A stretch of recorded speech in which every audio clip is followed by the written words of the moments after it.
Oh, hello there, Kim. How are you? Pretty good. How are I'm you? doing okay. And hello, everybody at home. Hello, Well, everybody. welcome to our next episode of the Pastor and the Hopeful Deacon. So, and I'm Yes.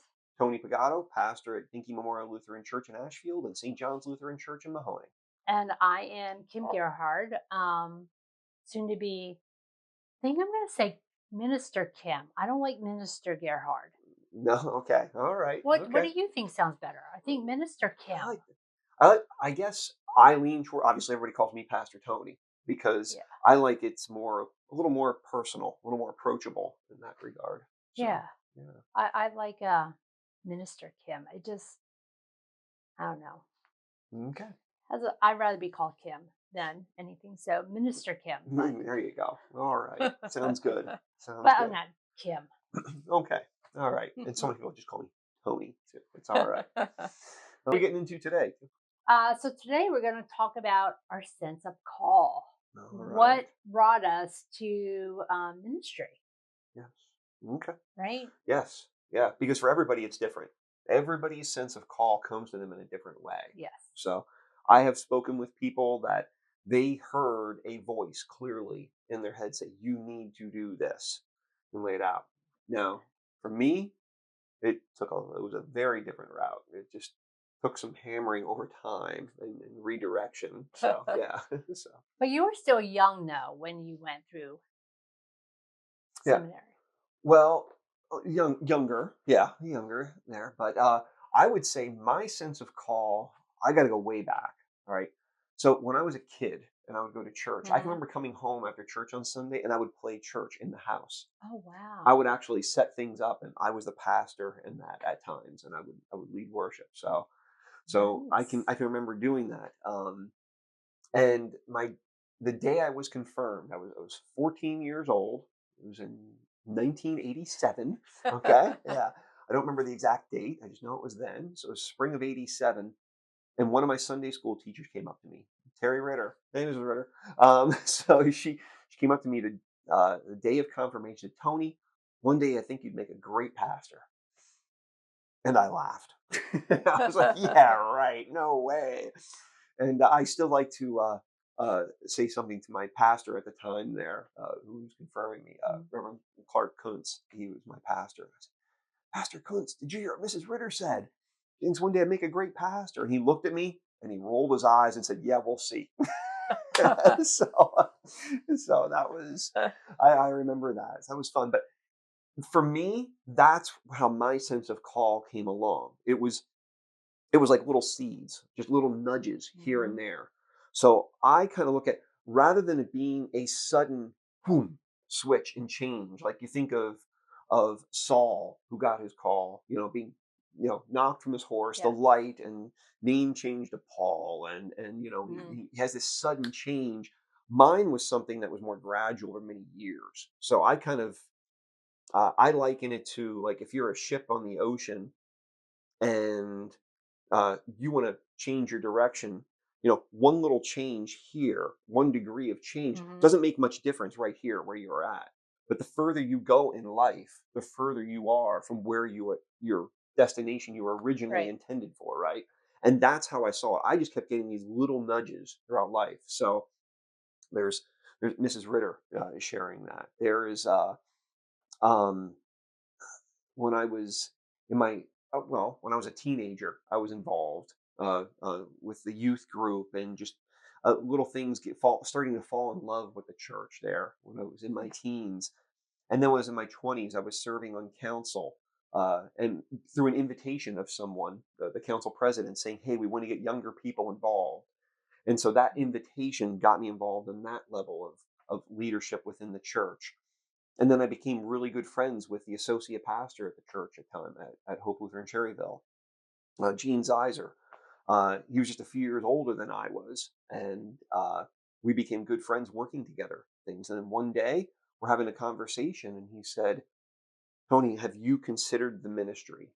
I think you have the gifts for it." And it was the first time somebody had really put that posed that question to me, Mhm. and I needed that. I needed that question there, that other nudge, because I will tell you, Pastor Coons, yeah, he may have questioned whether or not I would be in the ministry one day, Mhm. but I respected that man so much, and I like in some ways I had him up on a pedestal. Wow, I could never be like him, like Mhm. because I was thinking in my head, man, maybe no, I couldn't do that. Right. I'm not good enough. I cannot do it. And when I got to know Pastor Gene on that personal level, I got to see the human side of pastors and realize, wow, they're people too. They put their pants on one leg at a time, just like us. Right. So it took away just that like mysticism of um, ordained ministry that I had at that time. And so all of those things, all those nudges I got me to go to seminary, into seminary. But even when Pastor Gene had posed that question to me, if I considered the ministry, I thought I was in my head, yes, I can do that job. I can fulfill Mhm. that position, Right. right? And then through that seminary process of being in there, that's when it started to make the biggest journey of all, where it moved from my head to my heart, where I could really feel it. Like, I Mhm. need to be doing this. Mhm. And I felt compelled that I needed to be in the ministry and just share that love of God with people. And so that was really a strong force within me then, once it That's moved from my awesome. head to my heart. Yeah. So it was a long process. This was years in the making. So I'm thick-headed and slow. So it took a long time of God working on me with that. So, Yeah, but it was. I'm grateful for that journey though. With that. So that's awesome. yeah. How about you? Mine was quick. Oh yeah. Okay. Yeah, All right. yeah. I gave that long story. Now go ahead. All right. No. So, Yeah.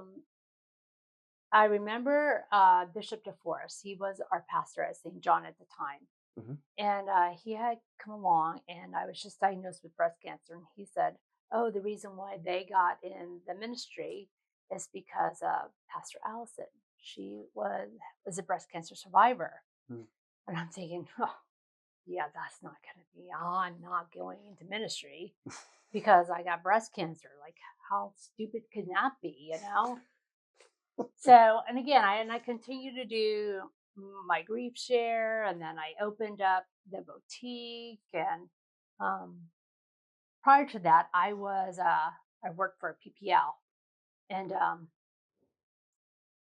even though I felt like I had to help people, I needed to help people there, um, was on a completely different level. Um, even though I say I don't like people, I really do love people. I really do. And I really care for people. And it wasn't until the bishop introduced the 6261 theory. And then you start hearing about lay minister, lay minister. And I would actually hear the voice. You Mhm. need to be a licensed minister. You should be a licensed lay minister. And it was constant, Hmm. at night, during the day, no matter where I was, I felt like that's all I heard Mhm. morning, noon, and night, constant.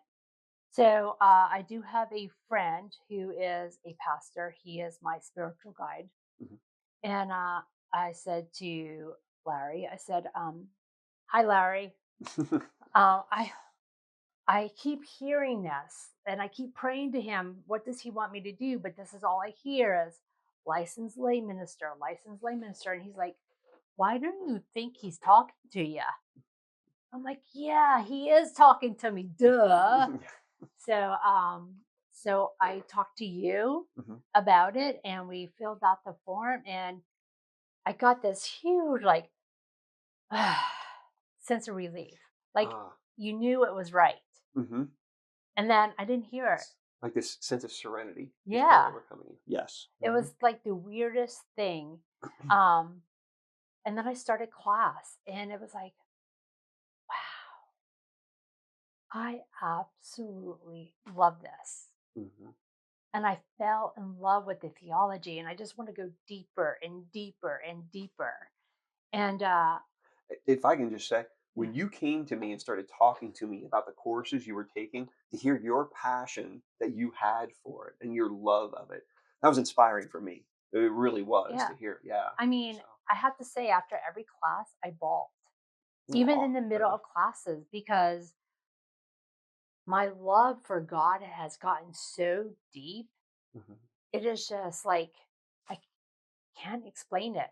I could sit here Yeah. and cry because of my love for him.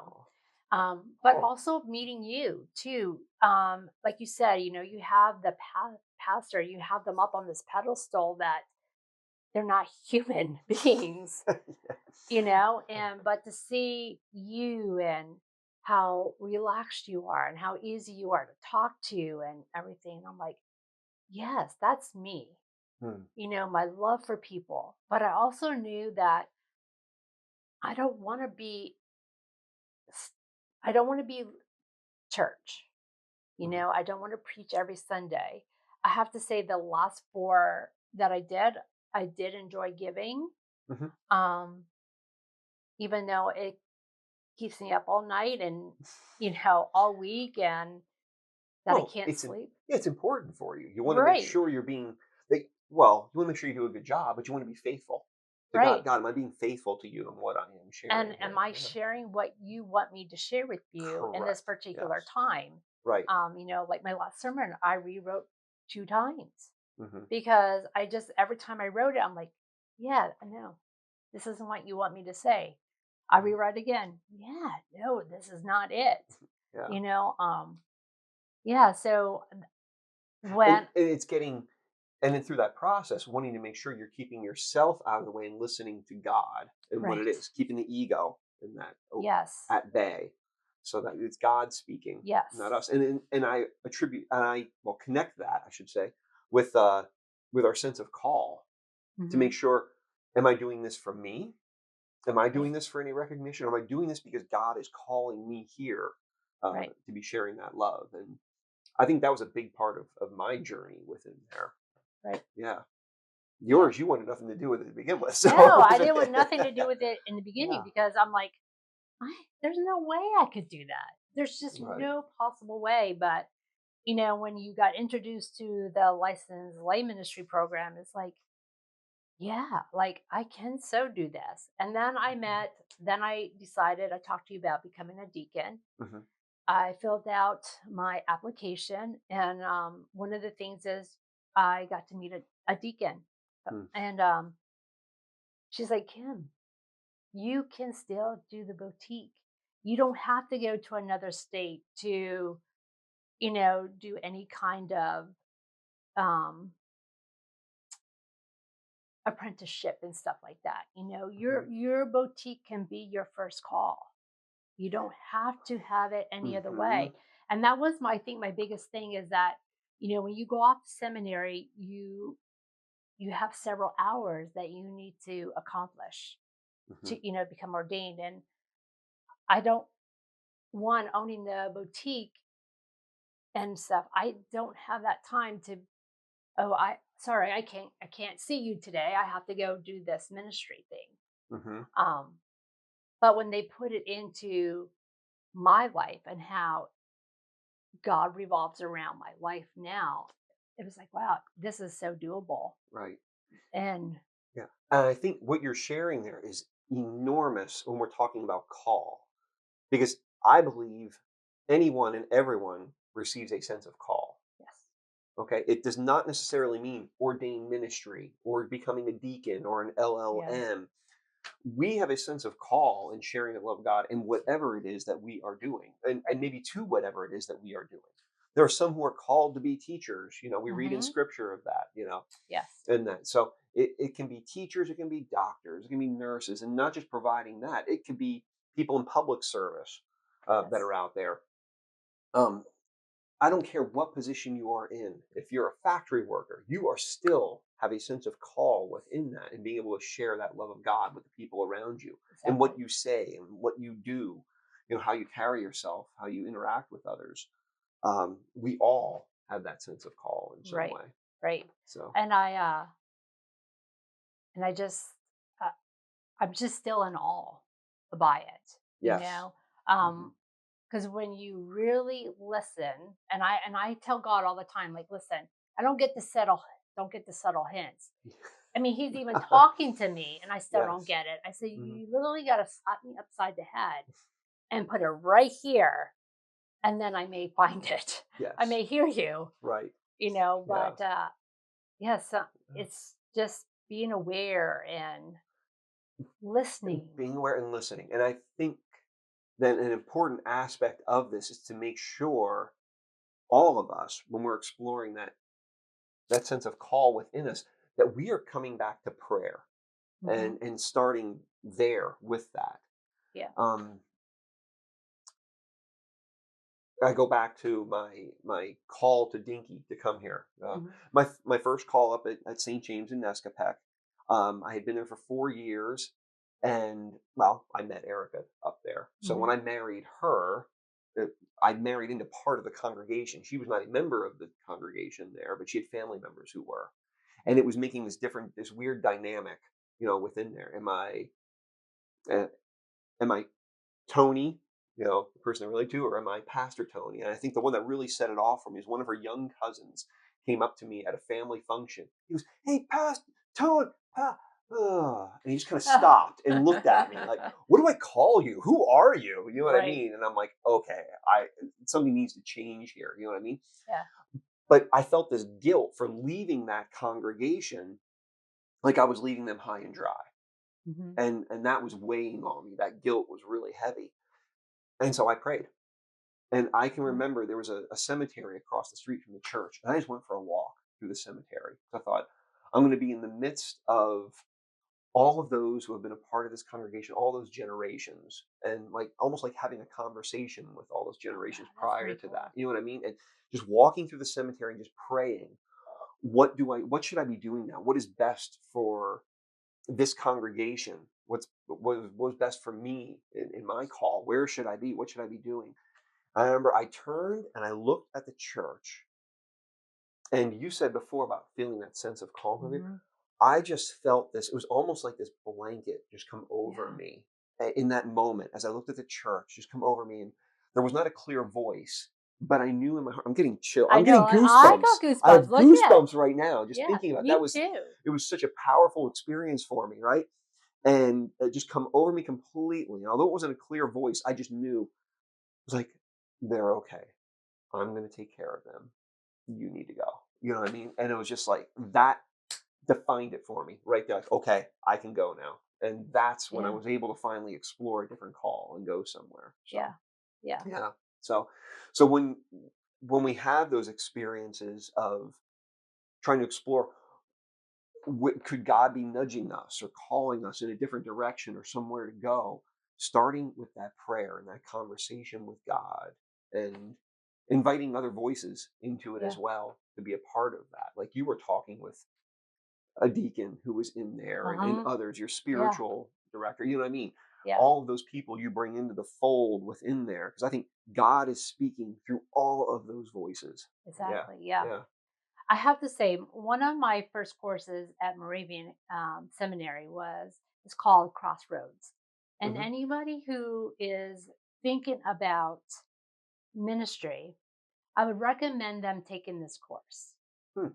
It was the best thing that I did, because what it allowed you to do, it really allowed you to look at your sense of call. Hmm. At okay, um, and you take like these little. The one test we did was 100 questions, and it just asked you just simple questions like a personality test, Hmm. and then you scored it, and then it gave you your 5 top gifts from God. Okay. And that's something that I preached on a couple times, our gifts from God. Because again, it may not only be preaching or anything, but my top one was hospitality. Okay. That I make people feel very welcome walking Hmm. into church, and that they can talk to me and share things with me. Hmm. I thought, wow, that is so me. Hmm. Not so much church, but just anywhere. I feel like I'm very like, you can come talk to me. I'm an open book. I don't hide anything. And anybody who knows me, I'm like that. You Hmm. know, I'm an open book. So I just found it to be. that's so true. But when it basically is my top is being a deacon. When you read what a deacon is the service and um we worry about we also bring the service into church, but instead of giving church to people and they go out and they give God, we bring God to people. And I'm like, that's so me because I Mm, do that already. okay. Um, so I would say go ahead and do that because you wouldn't believe what you find out about yourself when you Right. sit and you do that. Right. So yeah, it's awesome. Yeah. And if people do feel that sense of call in there, where do they start? That's a course they can take, but even backtracking a little bit from that, how do they Right. even start that conversation to get in that position to take that course? Obviously, you can talk to your pastor. You can come talk to me. You can talk to Kim. You can Yes. talk to anybody in the church that's well, any of the leaders in the church. Really, Right. go to them and say, "Hey, I'm exploring this. What do I do?" And if you don't feel comfortable, having that conversation one on one, have somebody there with you that you feel comfortable Right. with. That's there with you to provide that support. So you're not alone in that journey. Right. Yeah, Right. and we want to have that for you and that. So go ahead. No, no, Oh, no. I thought you I were. was just agreeing with you. Oh, okay. It's so true. I even bought the book for one of our parishioners at St. John's. Um, she wanted to know if her personalities fit with God's gifts Oh, and stuff. So I told her, like, seriously, you gotta read the book and and do the exercises. I said because um, even the pastor who taught the class, he said, "Wow, it," because it was his first time teaching the course. mhm. He's like, "It really brought my sense of call in Oh, wow. to change," because he That's is more on the psychological part, like more of counseling. counseling. Hmm. So that's what he does on the side, and that's what he wanted to get into more. And when he did the course, because he did it is what we did, that's what he did. Hmm. And he's like, it really directed me in the right Hmm. direction that I feel that I am called for. It's just Yeah. it was amazing. And because he downgraded the book that we did, and like I really don't like this book, but it was me and another lady who took the course, and we're like, no, I loved it Hmm. because it made something more meaningful, like, "This is what I'm feeling," and just put my feelings in black and white Right. to And say, "Okay, I'm not crazy." help you get a better grasp, a hold of what Yeah, was taking place. Yeah. right. Okay. Yeah. So That's neat. that was pretty cool. I mean, I always liked psychology, so, I have my master's in psychology, so it was Mhm. so being a deacon is just aligns all that as well. I remember when I Mhm. first started talking to you, and didn't you ask, like, why would you wanna become an ordained deacon? Or why would you want to become a deacon and A not a deacon. pastor? Right. Yep. Yeah. And Right. that Just stuck with wanting me. you to explore a little bit and go a little deeper. Like what's yeah. Yeah. Why that? Yeah. And I'm like, because I my love for what I do, I'd rather do it outside of church. I For mean, I know service. you do Love for that. service Yeah. in that regard. Yeah. Versus, Hmm. you know, um, Versus word and sacrament. yeah, Yeah. yeah. Right. Because I don't know. Like I see myself. I don't say I particularly get bored with one thing, but I'm always looking to better, Hmm. if that makes sense. Hmm. I'm always looking to, with the boutique, um, I'm happy where it is, but I think it can be better. So now my sense of call is I'm looking to go to the places where I need to go to my clients instead of always my clients Hmm. coming to me, Right. and maybe I can better care That's for nice. them there. Gotcha. Kim is always ready for a challenge. Let's just put it that way. She is. I You am. are. I see it with we serve together on council over at St. John's, and I Yes. see it all the time. Something comes up, and Kim's like, I'll do it, and you jump in there and do things, I and yeah. you are always ready for the next challenge that is there. So Yeah, I and no, appreciate some that. people like to say no, no, did no, thank you very much, right, Keith? Thank you very much, but no, like let's no, let us do this. And Oh, I don't know, it's just that's just part of me. mm, That's how yeah, I was brought up. hmm, I just if I can do it, then let me do it. yeah, Don't I don't right, know. yeah. Now we've been focusing upon sense of call within ourselves, right? Yes.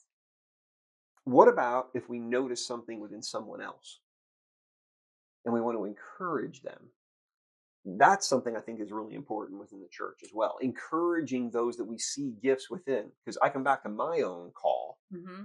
that came through. I needed those encouraging voices, God speaking through the people around me to encourage me and get me to go Yeah. somewhere. And I think that's really, really important. Because I think back to I helped lead, I should say, I didn't lead it. I helped lead a youth retreat one time up in New York, and at the end of that retreat, we had spent like 2 weeks together with these kids, and it Hmm. was it was such a powerful experience to be there with them. These were high school students, and as the one was leaving, I pulled the one student aside and I said to her, I'm like, I feel like I need to be saying this to you. Like God needs me to say this to you. I said, but have you considered the ministry? It's that same question that was posed to me by Pastor Gene. I said, Uh-huh. have you considered the ministry? Because there is just I sense something within you for that. And she got the biggest smile on her face Aw. when I said that. She goes, really? She goes, because I have been feeling something, thinking about it. So sometimes it's just that affirmation in that way that Right. people need that to know, hey, this is true because I could hear voices in my head maybe and be like, no, I'm not, I can't do Yeah. that. I can't possibly do it. So to be reaffirmed by somebody else, I think is so important. And that's why Yeah. I'm trying to do that with and I will admit I'm kind of biased. I'm focusing on the younger people. Not that people later in life can't get a sense of Right. call, but that's where I have kind of fallen in that way, just encouraging people and just having conversations. We have somebody here at Binky that I've had conversations with. There's somebody at St. John's I've had conversations with, Hmm. trying to encourage them to consider ministry. Uh, and and hey, we just had just a few weeks ago, we had the ordination for Madison DeLuca. Yes. Yes, a That was daughter of our congregation here at Dinky, and now yeah. she's serving Little Zion Lutheran Church in Telford. She had an That ordination is just installation. Yeah. that is to see like she had come over to St. John's, Yes. step in for pastor a few weeks, right in the right in the beginning when you started serving St. John's, and Mhm. she was wonderful, Yeah. absolutely wonderful, and you knew that she had a huge she's Yeah. set up for success. Right. Yeah. You know, Yeah. she was just amazing, and you could tell her love for God already was Hmm. present. Yeah. You So know, so it's neat. So I guess what I'm encouraging you as well to consider is, do you see those gifts in somebody around you? And how can you encourage them? And sometimes it's just going straight up to them and saying, hey, I think you've got some great gifts here. Have you considered ministry in this way? And maybe it's yeah, not ordained ministry, maybe it's something else. right, You've got gifts in some other area that you would be such a benefit to people yes, in sharing God's love and God's grace there. Have yeah, you considered it? So don't don't shy away from that, because maybe that's your calling, is to encourage others in theirs, and to have that. right. So yeah. Like right now, Tristan, you Hmm. know, he loves church. I Hmm. remember when he did his first communion Hmm. a couple years ago, and we had who did we have at that time? Mr. Hazel. Pastor Hazel. Yep. Hmm. And Pastor Hazel had his robe on and everything else, and he was like, I look like him. Like he was so Oh, in how about that? awe Yeah, that he got to over, wear the yes. white all there He for it. was Yeah. so like looked up to him like no tomorrow. And you could see that love there. Hmm. And So now with him becoming confirmed, he's so excited about joining council. Like he is like the very next month I'm going to be on council because that's what I do, you That's funny. So know? he wants to be a part of it. He And he does. feels like he is an important cog, which he is. He doesn't just Yes. feel it. I think he knows he's an important cog within everything that's taking place within the church. Yeah. Right, right. And so, So I don't ever, have I told him, do I think he would be good at preaching? I have not told him that yet mhm. because I think he's still exploring Right. everything. But I think he knows deep down that I could see him doing something completely in ministry. Yeah. Oh, that's so I neat. really could because he loves church, Yeah. and That's the old ladies love him too, and he knows it. yeah, yeah, right. But I think that's important that we lift up people within the church, no matter their age. Look, Hmm. uh, give them something to be a part of within the church. They know that they are important. That Yeah, we want them there. We want them to be a part of it. That's why getting some of the young people involved in leading worship. And again, I'm focusing on yeah, the young ones because many times in the past in the church, it was kind of like we have the youth there, but they're in the pews. Now, let's get them up front. Let's give them leadership roles. Let's them right. be a part of it. Um, Even people who are retired and maybe they are trying to figure out, okay, what do I do with my life now? Yeah. This part of my life that was focused on work and supporting family and building a Hmm. home in that, and now that's kind of come to an end. What do I do now? Right. We've got a couple here at the church at Dinky. Hmm. Their ministry right now, their main ministry is the food pantry here at the church. So That's awesome. Charlie and Linda, thank you for all you do with that. Yes. Here they are in their retirement, and they've taken that on. That's their sense of call is, Right. you know, running that food pantry and doing that. We would not be doing it without them. And of course, Right. there are others who are involved. I don't want to ignore anybody else, but they are the leaders of that, Right. coordinating everything and doing it. So that sense of call isn't limited, as again, like I said before, to ministry, as ordained ministry, Ordained. Yeah. or getting a certificate, or anything like that within the church. It is that ministry can make itself uh, available in so many different facets in the church, and there Yeah. is no age requirement. Okay, Right. it is for anybody. Right. Just like one thing too I like is bringing the children up in more the adult roles, but also bringing the adults into the children roles. Like acolyting. Like acolyting, Yes, yes. Yeah, yes. It because I doesn't think have it's to be a still kid. Yeah. right. I don't think we should have an age Hmm. for this is now you're at this age, this is what you can do. No, I think it needs to be Yeah. both. Right. And I would love to see that. Right. Because guess what? When I was at seminary, we had some big worship services, and I was helping to lead those worship services. I was a crucifer. I was Awesome. taking on that role. I carried the cross. We had others who were lighting the candles and doing that. We were all adults. But sometimes we get in these mindsets of, oh, that's a kid's job, Right. or, oh, that's an adult's job to do this. And we need to break that down Yeah, completely I and agree. see that, no, anybody can do any one of these jobs. So I'm putting it out there right now. If there are any adults out there listening to this and you want to light the candles and you want to acolyte, hey, I'm all for Me it. too. Yeah, all right. Because There you I'm go. going to be coming to ask you too. Yeah, right. There you go. I'm not going to sit and wait. I'm going to come to you That's and it. say, but no, No. I talked to him a couple of times about going up and leading worship, um, but he has dyslexic. So he's very nervous and Hmm. he's very scared on that level, Gotcha. especially with some of the words that are in scripture. Right. He has a hard time reading to begin with. So then, Hmm. let alone doing that. But if I could find a way that I could take the scripture and make it dyslexic better for him, Yeah. that, That he could, that easier for him to read. read, Yeah. yeah, I think he would be able to Yeah. do it. Yeah. And that's, Um, yeah. And that's definitely things I know I can get better at in the church. If there yeah, are people with different disabilities in any way, physical, learning, whatever it may be, right. that we're better at incorporating everyone within that worship there. So Right. I'm always ears to that. What can I be doing better that way? Right. So Right. yeah, Yeah. because again, that sense of call is for anybody. That's right. Yeah. Yeah. So Yeah. So if you're that adult and you're like, "Man, I wish I could light those candles. That would be a cool thing for me to do." Hey, yeah, I still like to do that. I would like to still ring the bell. yeah. There you go. There you go. I remember being little and I would yank on it, it actually lift me Off the off the floor. ground, and I Yeah. remember to the gentlemen, they would catch us, so so we Hmm. wouldn't go up with it. It Or was fall from yeah, it. Yeah. yeah, Right. it was the best thing. Those are the things that I remember and Mm, cherish and love and right. stuff like that, so, That's cool. That's neat. yeah. Well, anything else for sense of call that you want to touch on? Um,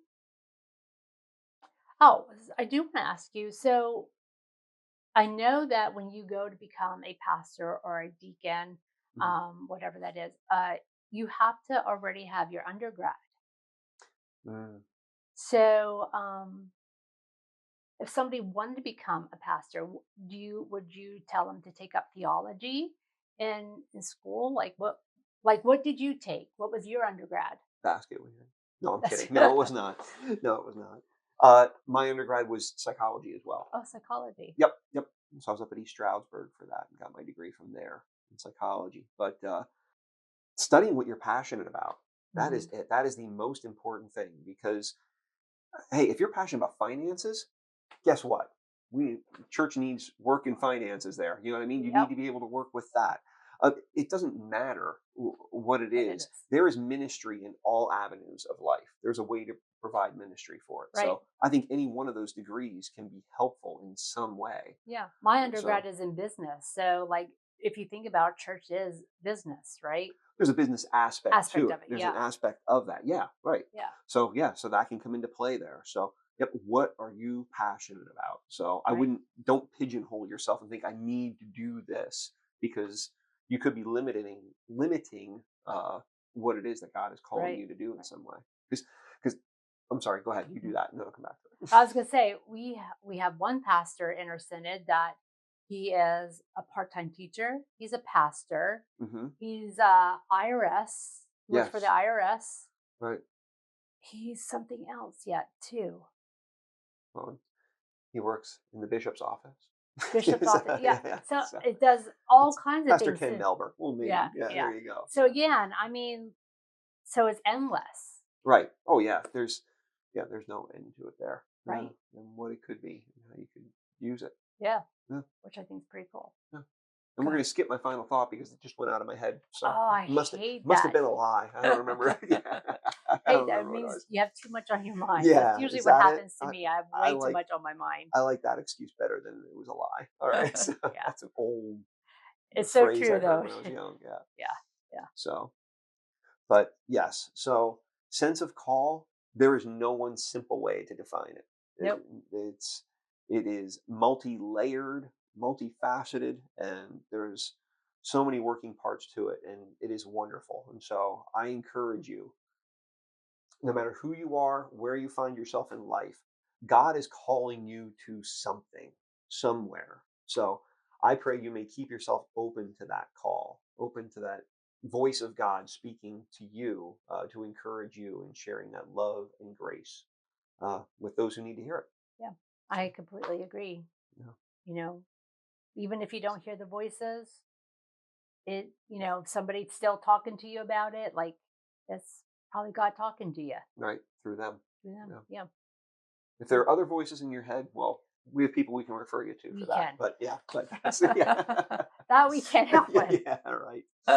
Hey, thank you everybody for listening, Yes. taking the time here, and we truly appreciate that, and pray that this is making an impact in your life. So, Amen. God's grace and peace to you. Bye bye, everybody. Bye.